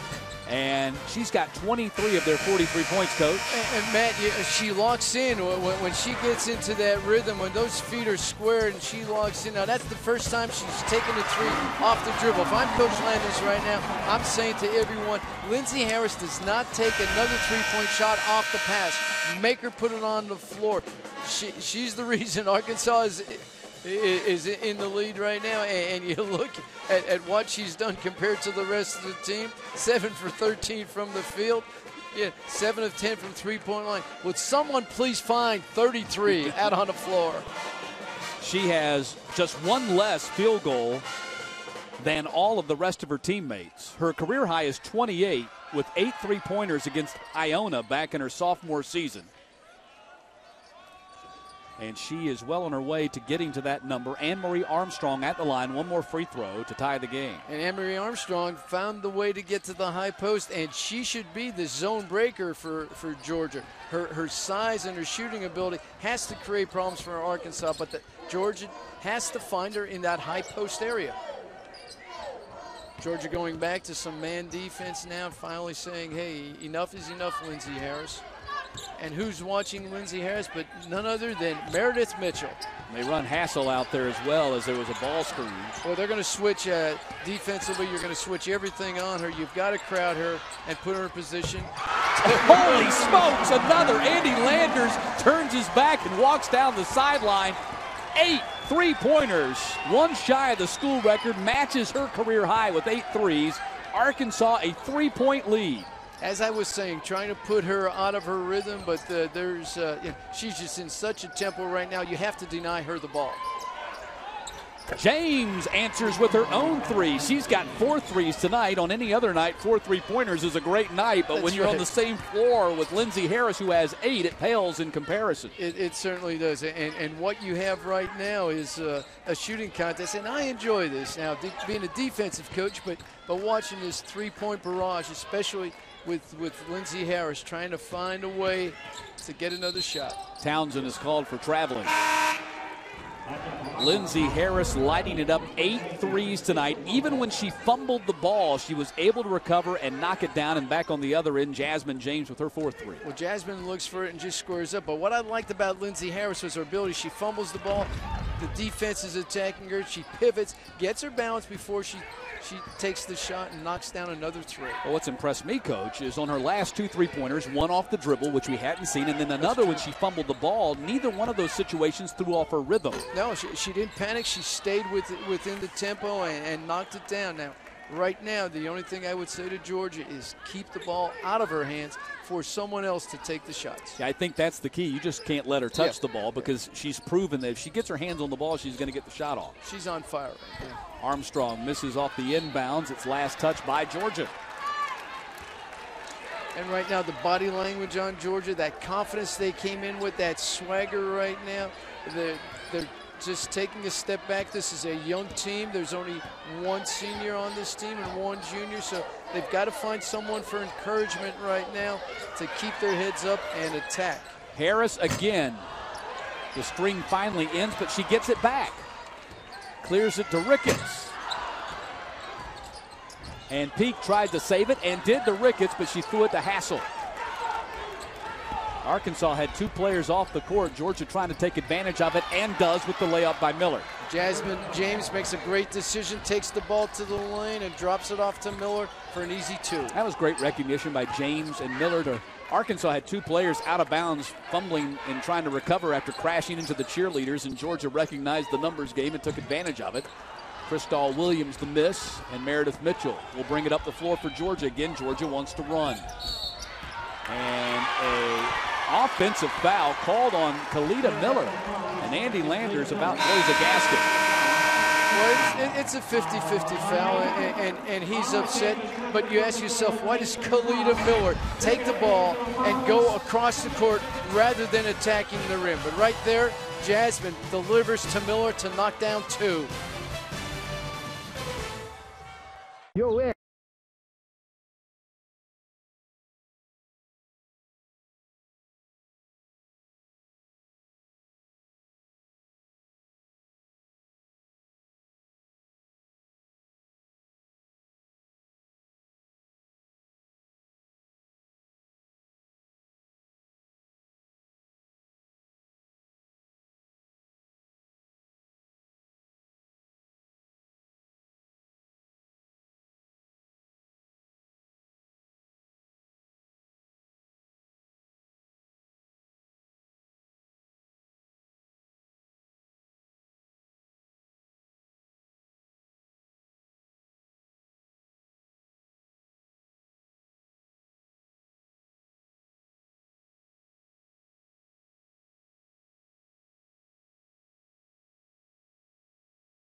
Talking hoops on CSS. It starts tomorrow. An exciting in-depth look at college basketball from top-notch experts. And host Bob Neal stay on the ball at Talking Hoops tomorrow night, 5 and 9 Eastern on CSS. Andy Landers is watched as Arkansas has come back behind the strength of Lindsey Harris's phenomenal shooting display. 6 3-pointers here in the second half, which is a new school record. She is one off the game record of 9 3-pointers, 8 of 12 from behind the arc, and 26 points here tonight. Well, you win games, Matt, with holding your opponents under 40%. And in the last game, Georgia held Kentucky to 29%. Right now in this half, Arkansas is shooting 56%, and they've got to find a way to defend. Armstrong the rebound after the Ricketts miss. We wondered at halftime how Arkansas could offset the great free throw disparity because the Lady Bulldogs are doing such a great job of getting the ball inside. Well, the answer is shoot the three and hit the three. And shoot it and hit it. Mitchell left open on the baseline for some reason, but she missed the open jumper. A great trap by Arkansas on the sideline permitted Mitchell to run the baseline and get that open look. But the Lady Bulldogs now shooting just 31% for the game. 14 of 45. They're 5 of 17 on their threes. They've stayed in the game by hitting 15 of 25 free throws, but they do have 10 misses. Watkins, rebound, Ricketts. Fresh shot clock for Arkansas. And Arkansas right now offensively is setting some screens up on the guards and opening up just shooting lanes and passing lanes for their team. Ricketts, 3-ball. Long rebound ends up in the hands of Anne-Marie Armstrong.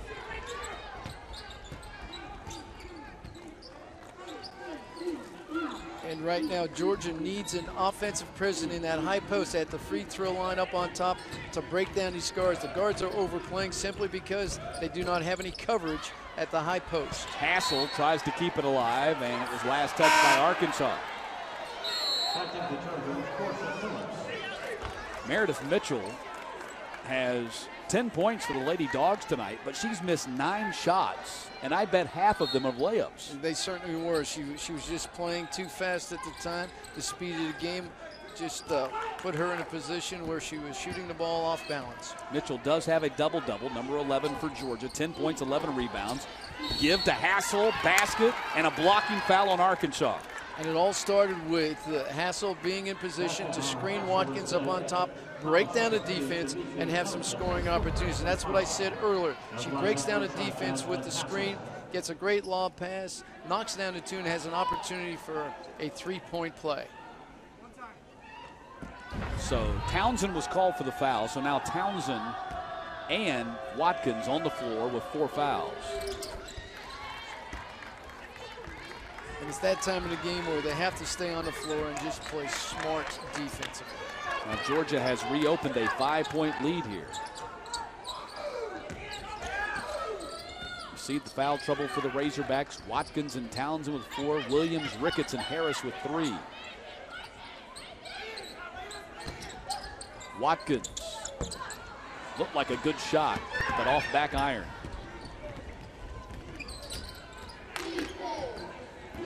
Jasmine James leading scorer for the Lady Dogs tonight with 4 threes and 14 points. Arkansas guards putting a lot of pressure on the ball handler up on top, and Georgia has to find a way, and there's a turnover just simply by the great pressure by the Arkansas guards. 10 turnovers, Lady Dogs. Ricketts had it knocked away.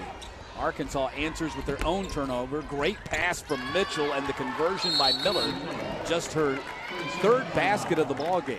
Well, great catch by Miller to find a way. Great pass by Mitchell, but a great pass by Miller to catch the ball, just draw the defense, and just power up for the shot. Georgia back up by 7 as Miller puts in the layup. Sometimes it's not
10-0 run now leading Arkansas by 7 with 5 minutes to play. Georgia 11 assists on 16 baskets, and one of the points we made early in the ball game is that Georgia's a much better passing team this year than a year ago. They certainly are, and right now you see Miller just taking the ball down at a slow pace and knocking it off to Jasmine James, and then Jasmine sharing it back to Miller in an easy basket. And right there, Meredith Mitchell to Jasmine Hassel. Just the right type of pass to catch and take it to the basket on balance. Meantime, before Georgia started this 10-0 run, Arkansas led 46-43. At that point, we said Georgia defensively has to keep Harris from touching the ball, and I would bet you that Harris has not touched the ball one time on the offensive end while Georgia's made this 10-0 run. And that's a big key. We said deny the ball because she shot it off the dribble, and right now the reason for Georgia's run out here is simply because Lindsey Harris has had a tough time touching that ball. She certainly hasn't taken any shots during this run,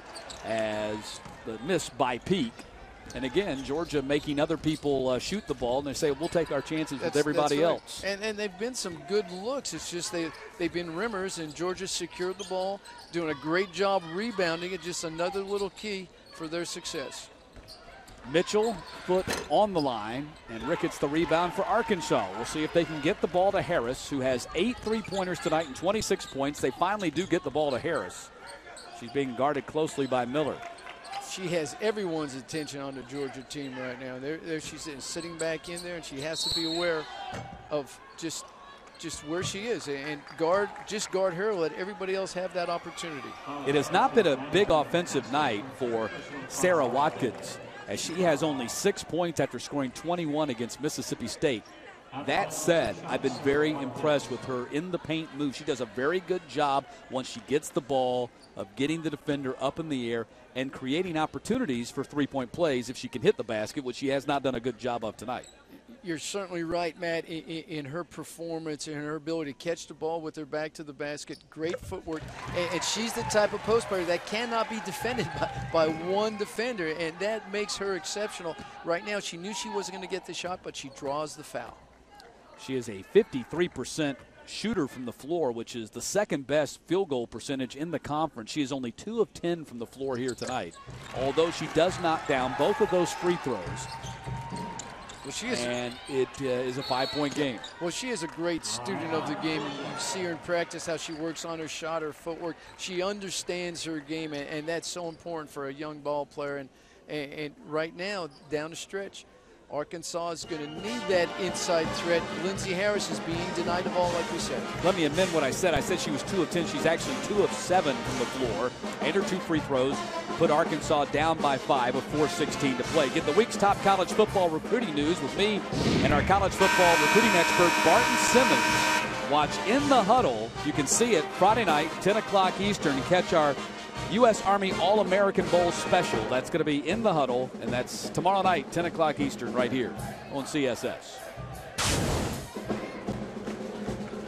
Arkansas down 10 at the half. They've cut that in half, although they've actually had a lead in this second half behind the great performance of Lindsey Harris.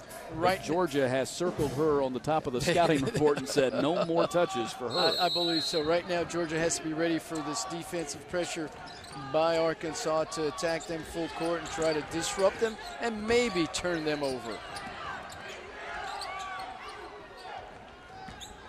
Miller penetrating, dishing to Portia Phillips. Offensive foul on Kalita Miller, and what a great job by Sarah Watkins, who has 4 fouls to stand in there and take the charge. And that's what we said early. Now, Kalita Miller comes in, and Sarah does a great job of not trying to steal the ball, block the shot, and a good call by Mary Day to say, hey, we're going the other way on that charge. And how gutsy for her with 4 fouls. A lot of players would be like, 4 fouls, I'm not risking it. Yeah, they were just going to do the Matador defense, but Sarah's understanding the game, and I give her a lot of credit. After she blocked that shot and got called for her 3rd foul, she's come back and just played a smart game. Jamisha Townsend with just her 2nd basket, and Arkansas down 3.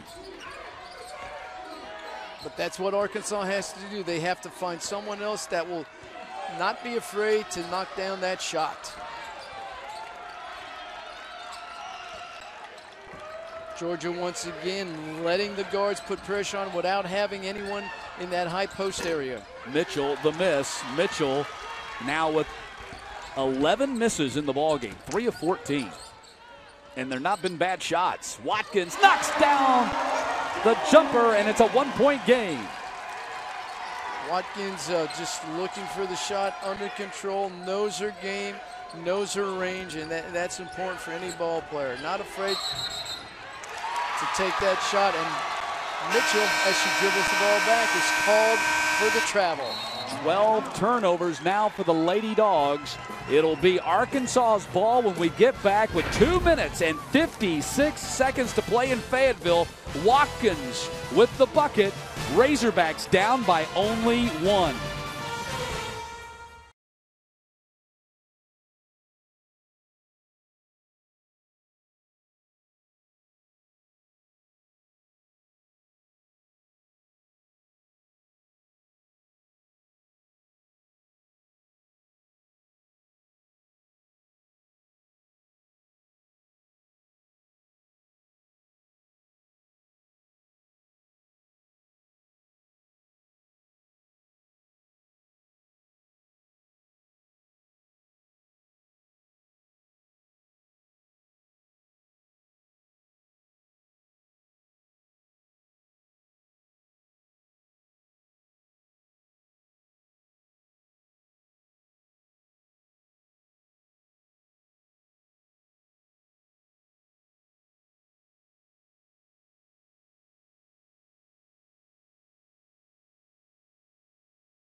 Tonight's game has been brought to you by Geico. 15 minutes could save you 15% or more on car insurance. Call Geico at 1-800-947-AUTO.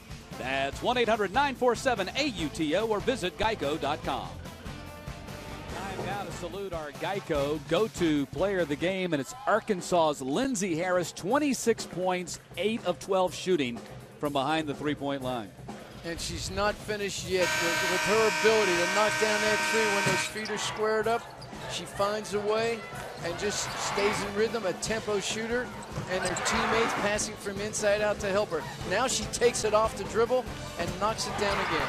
And her 8 3-pointers matches her career high set against Iona her freshman or sophomore season.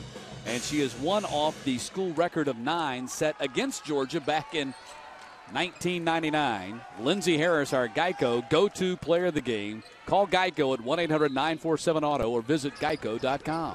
Baseline out of bounds for Arkansas. Georgia will attack in their man defense and then settle back into the 2-3.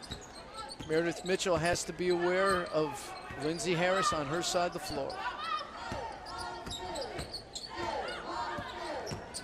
Ricketts on the drive. Arkansas back in the lead. Jasmine James just overplays the passing lane and off the dribble. Ricketts knocks down 2. 1 point Arkansas lead, an 8-0 run here, spanning the last 2 minutes as we are down to the final 2 minutes.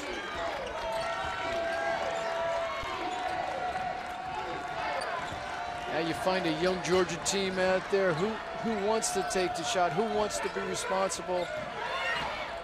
Mitchell lost the dribble. Peak, it's a 2-on-1. Back to Ricketts. Foul was called on Jasmine James before the pass.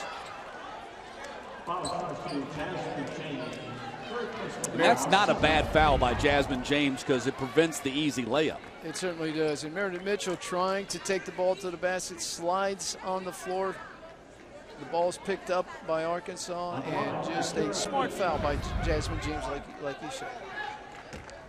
Now Peak at the line, a 56% shooter, trying to knock down 2. And Peak unable to stretch that lead for Arkansas. That was a big missed free throw right there, leaving the door open for Georgia. Now less than 2 minutes to play. Phillips got the ball and put it in. Phillips stayed with it. And Georgia back in the lead. And she stayed with it, knowing that Watkins had to be careful. Smart play by Portia to keep attacking the rim. Sarah Watkins had to stay away, afraid of committing that 5th foul. Harris trying to shake loose and fire a 3 off front iron. Townsend got the rebound. And a timeout called by Arkansas. A good timeout there by Tom Collin because Townsend was kind of caught in no man's land down there on the baseline. More women's basketball coming up on CSS on Sunday, starting with action from the Sun Belt Conference as Middle Tennessee takes on Arkansas State. And then you can join me and Coach Joe Champy again. We'll be in Auburn as the Tigers play host to LSU. That's Sunday at 3 Eastern right here on CSS. Auburn got a win tonight. LSU got a big road win tonight at Mississippi State. It'll be an exciting game on Sunday, but right now, with Georgia a 1-point lead, Arkansas has the ball on the baseline, knowing that Georgia will come out in their man-for-man pressure. I know Coach Collin right now is setting up just a play either for Lindsey Harris, or if I'm thinking I want something for Sarah Watkins down low. Let her become a screener, pop out, and look for that baseline jumper. Georgia versus Arkansas at the Bud Walton Arena. As you take a look at your game reset, Georgia with 2 timeouts, Arkansas 3. Possession arrow pointing in the Lady Dogs' favor as Arkansas tries to inbounds. They get it to Watkins. Back to Ricketts. Nice play. Ricketts couldn't pull the trigger. But a great offensive play for Arkansas. Just didn't have the opportunity to knock down the shot, but great screens. And now they have a high screen with Watkins up on top, looking for an opportunity. 5 on the shot clock. Harris gets open for a 3. Off the mark. Rebound is controlled by Arkansas again. Watkins does a great job of finding the ball, and now Arkansas can set up with that high post play and break down the defense. Difference of 23, game clock, shot clock. Watkins in deep. Basket!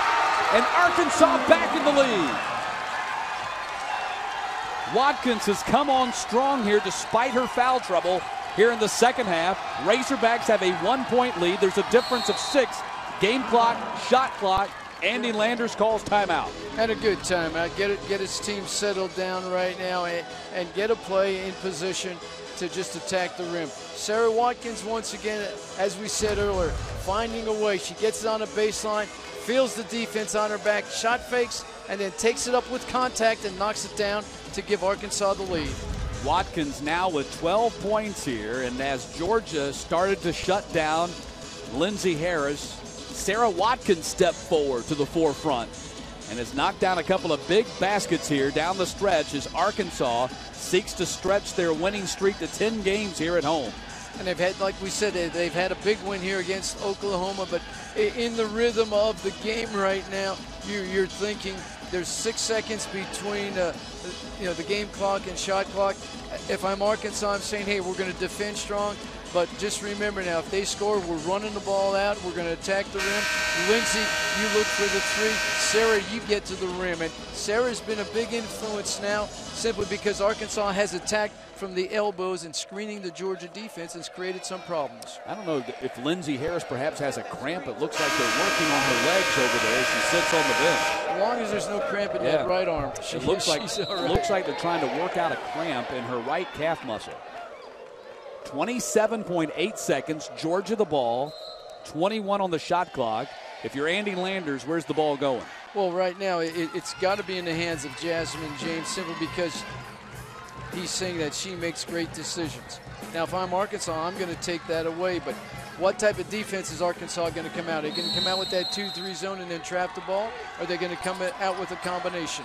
With a victory, Georgia trying to become just the 10th team in women's college basketball history to record 800 wins, but they trail by a point. In the corner, Miller shoots Georgia back into the lead. Her first bucket in the second half. But all created by a situation where the drive comes down the lane by Meredith Mitchell, and she kicks it out to Miller. Collin calls timeout as Peak runs it into the front court.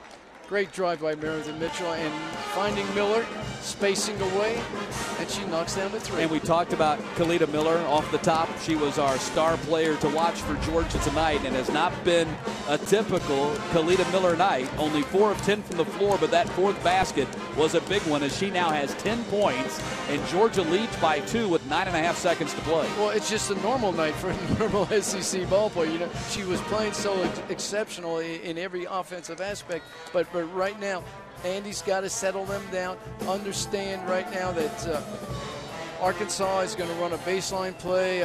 They did 3 screens. They went away and came back, and they looked for Sarah Watkins down low, but you name your poison now. I've got to be concerned about Sarah Watkins on the inside, and I've got to be concerned about Harris on the outside. What I'm saying is no passes in the paint, and no one gets a shot off the first pass, so that's just alerting our team. We're going to be a great defensive team. We're not going to let the ball go in the paint. We're not going to let anybody shoot it off that first pass, and with the clock out 9.5, you're just energizing your team defensively and giving them a plan. Now at the Arkansas end, first look inside to Watkins, second look to Harris on the outside. Harris win the game for us. Watkins tied the game for us. Georgia leading by 2, 9.5 seconds to play. Lady Bulldogs led by 10 at the half. And were seemingly in control until Lindsey Harris started knocking down threes. You see Arkansas has 2 timeouts remaining. Georgia has 1. Ricketts gets it to Watkins. Clock winding down. There's Peak. Peak on the drive, a spin move, and traveling the call on the freshman, Kiera Peak.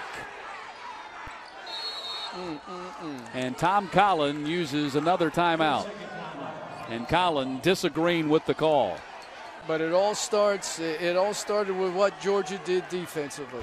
Now Tom's got to get in there and get his team ready. Great defensive play by Mitchell. A spin move, 50-50 call. I was going to ask you, Coach, now what'd you think about that? Well, it's right there. She's got the dribble. Picks up the dribble right there, and there's your 2 steps, and she was in the air, right? But see, you know, there's emphasis on that. When you spin, that back foot is your pivot foot, so she actually moved it. Can't move the pivot foot in that situation. That would have been good last year, but the emphasis is you can't pick up that back foot. You got to release the ball when that foot comes up. So the turnover for Arkansas leaves them down 2, and now Georgia the ball with 4.2 seconds. Coach Tom Collin, what's he telling them?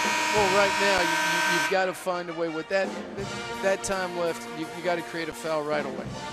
You go for the steal. You're going to face guard, deny everything. When the ball comes inbounds, you're going to hit it. But let me give credit to Eric Bruton right there, and he's explaining it to the coaching staff on the situation, just like we had mentioned. When you make the spin move, now your back foot, your pivot foot, you can't turn it without shooting the ball, and that's just what happened. A great whistle at that time.